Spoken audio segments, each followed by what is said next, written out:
बहुत ही इंपॉर्टेंट बात यह है कि ये वर्शिप का हिस्सा, वर्शिप एक्ट के अंदर मुसलमानों को, माइनॉरिटीज को पूरी आजादी है। आर्टिकल 14, 15, 24, 25, 29, 26 ये तमाम आर्टिकल्स पे पूरी आजादी है। कानून बहुत बड़ी चीज है और हम आइडिया ऑफ इंडिया को मानते हैं। आइडिया ऑफ इंडिया क्या है? आइडिया ऑफ इंडिया हिंदू, मुस्लिम, सिख, ईसाई है और ये गांधी का इंडिया है, अंबेडकर का इंडिया है और फिर टीपू सुल्तान का इंडिया है। और इस इंडिया में मेजॉरिटेरियन अगर कोई कानून बनाता है, किसी को खुनल के, अगर किसी को जुल्म करके कानून बनाता है, हो सकता है पार्लियामेंट के अंदर पास हो जाए, लेकिन इंडिया के अंदर पास नहीं होगा। इंडिया के अंदर अगर कोई कानून पास होना है तो खुशी के साथ, हमदर्दी के साथ, तमाम को कॉन्फिडेंस में लेके अगर कोई कानून बनाएंगे तो पास होगा।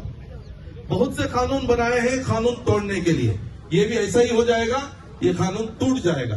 बेहतर है, ये कानून टूटने से बेहतर है कि इसको वापस ले लिया जाए।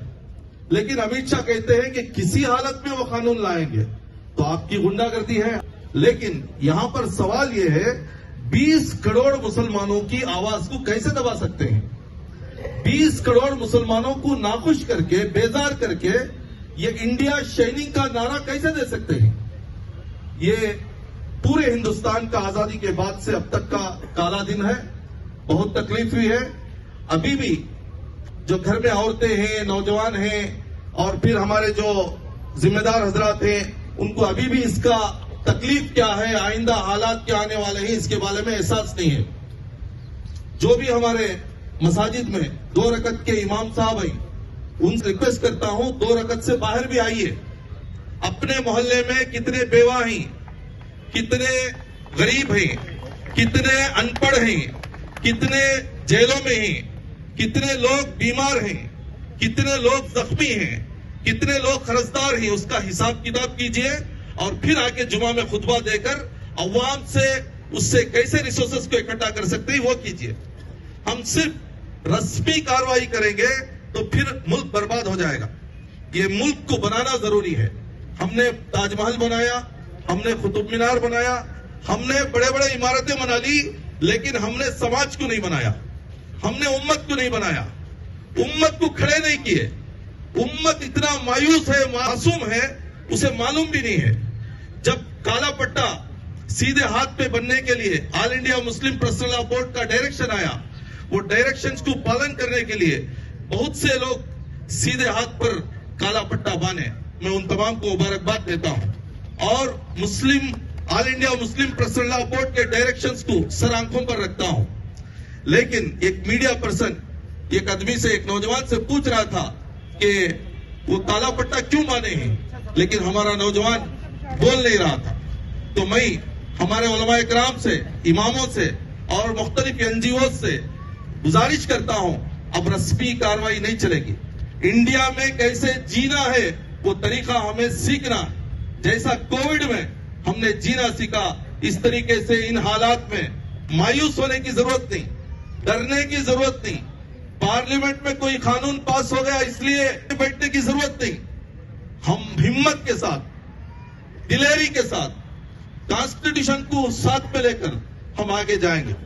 2 रास्ते अभी भी हमारे सामने हैं। एक रास्ता सुप्रीम कोर्ट का है। सुप्रीम कोर्ट बहुत बड़ी चीज है। कानून, डिसिप्लिन, माइनॉरिटीज और आर्टिकल्स का बहुत लिहाज वहां पर रखा जाता है। यह और बात है कि वहां पर जजेस अगर ऐसे आएंगे जिनको आइंदा जीना है, पॉलिटिक्स पे आना है, बड़े बड़े ओहदे होना है, तब थोड़ा बहुत हमें मायूसी होगी। लेकिन फिर भी सुप्रीम कोर्ट बहुत बड़ी चीज है। कानून को हम कभी भी सर आंखों पर रखना है, कॉन्स्टिट्यूशन को सर आंखों पर रखना है, लेकिन उससे भी बेहतर रास्ता कौन सा है, वो रास्तों पर आकर एहतजाज करना है। हम जो ये रास्तों पर आकर एहतजाज कर रहे हैं, ये मामूली चीज नहीं है। ये कॉन्स्टिट्यूशन को मजबूत करने का आला से आला तरीका है। ये आला से आला तरीकों को हम मस्जिदों से शुरू करना है, मोहल्लों से शुरू करना है, अपने अपने एनजीओ की ऑफिसों से शुरू करना है। काउंसलर्स अपनी लीडरशिप में एक प्रोग्राम करें, इमाम साहब अपनी लीडरशिप में एक प्रोग्राम करें, औरतें अपना एक प्रोग्राम चलाएं, उलमा इकराम अपना एक प्रोग्राम चलाएं, नौजवान अपना एक प्रोग्राम चलाएं, दलित उनको भी अपना प्रोग्राम चलाएं। जो एमएलए मुसलमानों के वोट से जीते हैं उनको आखिरी चुनौती है, आप एक मर्तबा वक्त के बारे में अपना स्टैंड क्या है क्लियर करें। आप ये बिल के ताल्लुक से क्या बोलना चाहते हैं क्लियर करें। बहुत से हमारे मुस्लिम लीडर्स भी इतनी खामोशी के साथ वक्त गुजार रहे हैं, वो आइंदा क्या देखना चाहते हैं तो वो मालूम नहीं है। ये आखिरी लड़ाई है, इसे लड़के ही हम जीत सकते हैं और इस लड़ाई से फायदा ये होगा कि हम मुत्तहिद होंगे, हम बोलना सीखेंगे, हम रास्तों पर आना सीखेंगे।